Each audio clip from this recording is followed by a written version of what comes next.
On September 24, tens of thousands of Armenians began to flee their homes in Nagorno-Karabakh and make the arduous journey to Armenia's bordering region of Syunik. After nearly a year of blockade and violence, many arrived hungry, ill, and with only the most minimal of belongings. In the midst of this ethnic cleansing, both local and international organizations, along with over 1,000 volunteers from the Syunik region, worked diligently to register, distribute food and clothing, and offer crucial psychological support.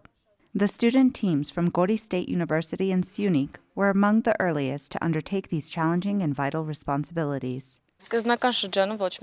In the beginning, no one understood what was happening. The first arrivals were starving children, and the scene was truly dreadful. I distinctly remember a child, only 2 or 3 years old, who hadn't eaten or had anything to drink for 2 days and would throw up whatever we'd give him.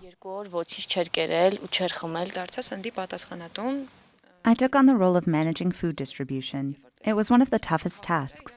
When the children saw me handing out boxes of sweets, they started to cry with joy. During the coldest night, I was handing out tea to people who were sleeping outside on the grass. It was one of the busiest days.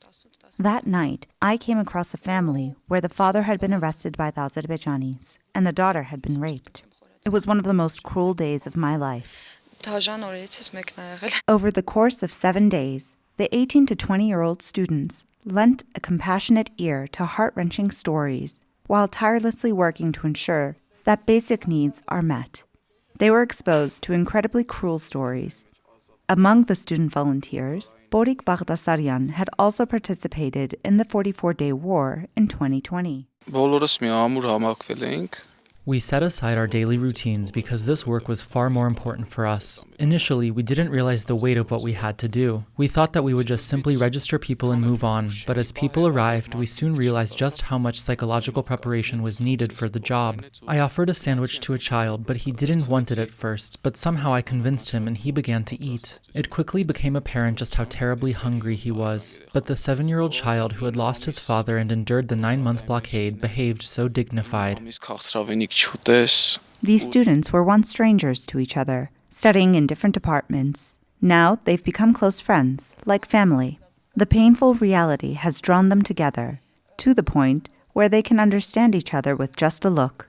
They admit that it has been a difficult experience.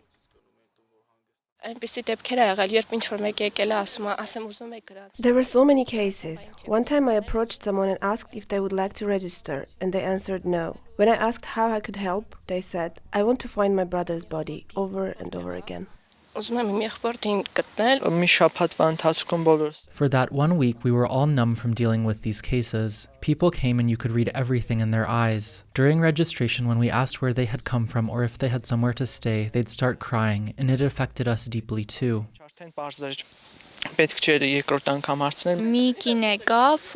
One woman came and said that she preferred to get a small apartment in Ijevan or Dilijan because the nature there is similar to Artsakh. We are strong, I can say that much.